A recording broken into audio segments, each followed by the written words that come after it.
Bonsoir, Monsieur le Premier ministre. Bonsoir. Merci de nous accorder cet entretien ici, dans la salle du conseil municipal de la commune d'Irak.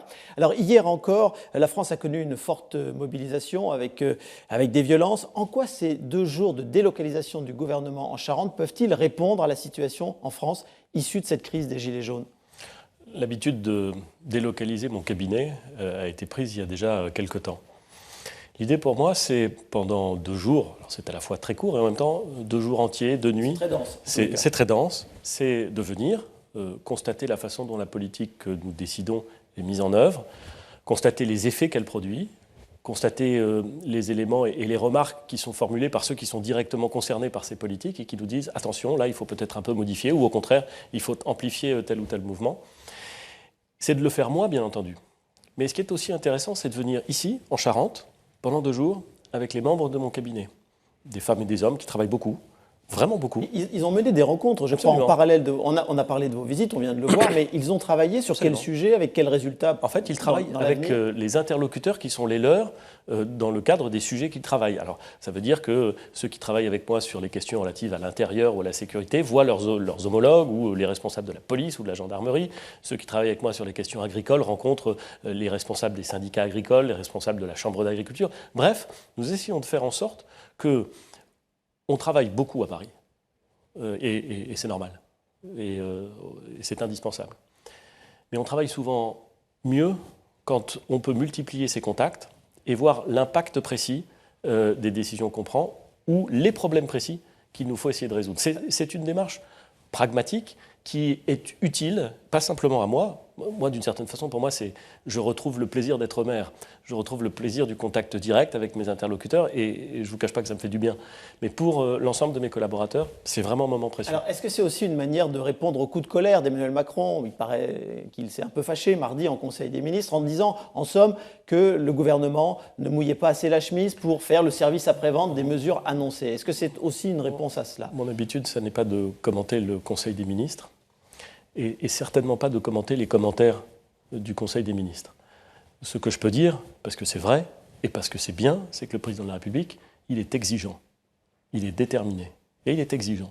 Et il veut que les décisions qu'il a prises, les orientations qu'il a données, puissent se transformer rapidement en décisions et en effets visibles pour nos concitoyens.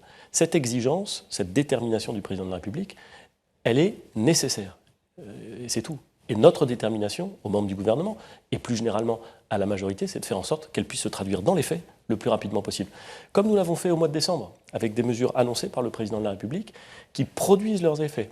C'est un des objectifs de la journée d'aujourd'hui, de rencontrer celles et ceux qui ont vu leur prime d'activité augmenter, ont pu bénéficier de la prime exceptionnelle totalement défiscalisée, décidée par le président et qui ont pu être versées par un certain nombre d'entreprises. J'ai rencontré un certain nombre de salariés aujourd'hui d'entreprises qui ont bénéficié d'une prime exceptionnelle totalement défiscalisée de 350 €.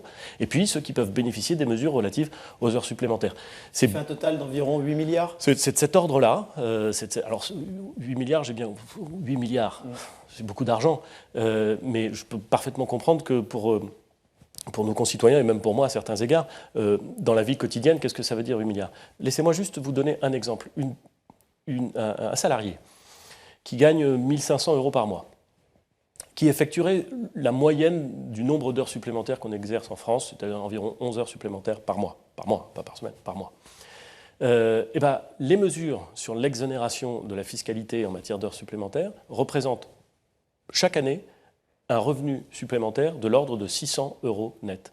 C'est loin d'être négligeable. De même, la prime a été versée à un nombre considérable de salariés, là encore représentant des augmentations de pouvoir d'achat qui sont précieuses, qui sont utiles et qu'il est bon de constater et de pouvoir discuter avec ceux qui sont... Alors, un exemple des annonces du président de la République, ce sont les maisons France Service, que l'on appelle en Charente les maisons de service public. Il y en a déjà 18 aujourd'hui. Vous allez visiter celle de Montmoreau demain matin. Absolument. Est-ce que Emmanuel Macron ne nous a pas déjà vendu quelque chose qui existe sur le terrain? Il existe bien sûr des maisons de service ou d'accès aux services publics ou des maisons de services publics partout en France. Dans certains départements, il en existe beaucoup, dans d'autres, elles sont plus rares, mais néanmoins, elles existent. L'idée, ça n'est pas de leur changer simplement le nom pour faire... pas du tout. L'idée, c'est d'arriver à concevoir, avec l'ensemble des services de l'État, mais au-delà, avec les opérateurs, la CAF, Pôle emploi, l'ensemble des opérateurs publics, et le cas échéant avec les collectivités territoriales, discutons-en avec elles, des bouquets de services, une présence effective des services publics au plus près de nos concitoyens, partout en France.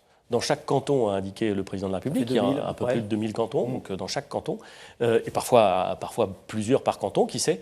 Mais essayons de faire en sorte que la révolution numérique, que la transformation de l'organisation administrative ne se traduise pas pour nos concitoyens par des contraintes en plus, mais par un service en mieux. C'est ça l'objectif de ces maisons France Service. C'est un sujet sur lequel le président de la République est extrêmement déterminé. Et nous allons les mettre en œuvre rapidement. Et je suis assez optimiste parce que je pense qu'en effet, en réorganisant l'administration telle que nous sommes en train de le préparer, c'est-à-dire en faisant en sorte qu'il y ait moins de fonctionnaires à Paris, plus de fonctionnaires sur le terrain, on arrivera à apporter une amélioration dans la qualité de service aux concitoyens, où qu'ils soient. Deux questions concrètes. D'abord, les écoles. Le président de la République a promis qu'il n'y aurait pas d'écoles fermées sans l'accord des maires. En Charente, on est particulièrement concerné parce qu'il y a une dizaine d'écoles qui devraient fermer à la rentrée prochaine. Est-ce que ce soir, vous dites à ces maires, si vous êtes contre, elles ne fermeront pas? Je dis tout à fait ça. C'est un engagement pris par le président de la République. Notre objectif, c'est de faire en sorte... Il y aura peut-être...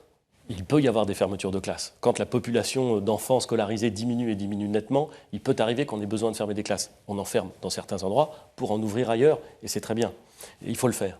Ce que nous ne voulons plus, c'est la fermeture d'écoles complètes qui casse la perspective dans le monde rural et qui empêche ceux qui veulent vivre dans le monde rural de pouvoir y demeurer.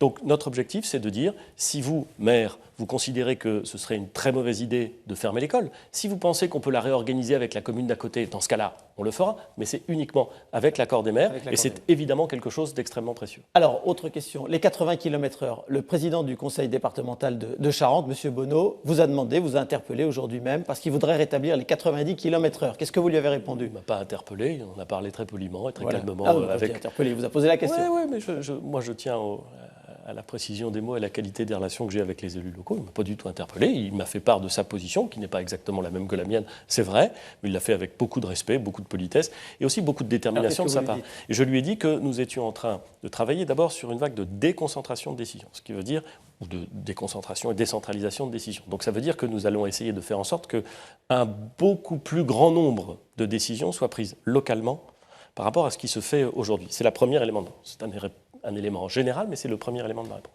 La deuxième chose, c'est que nous allons travailler avec un certain nombre de présidents de conseils départementaux, puisque l'essentiel du réseau est géré par les conseils départementaux, pour voir la façon dont nous pouvons faire évoluer ce dispositif, avec, de ma part, une exigence, qui est une exigence de responsabilité. Je crois qu'elle est partagée par les présidents de conseils départementaux, mais elle est très clairement exprimée aujourd'hui, et je le fais depuis le début, sur la nécessité de garantir le plus haut niveau possible de sécurité routière. Nous ne devons pas, je le dis, nous ne devons pas, pardon ce terme un peu trivial, mégoter avec la sécurité routière. Merci. Merci beaucoup, Édouard Philippe. Merci de nous avoir accordé cet entretien ce soir depuis la commune de Dirac en direct. Et nous suivrons bien entendu la suite de votre visite attentivement demain en Charente. Merci.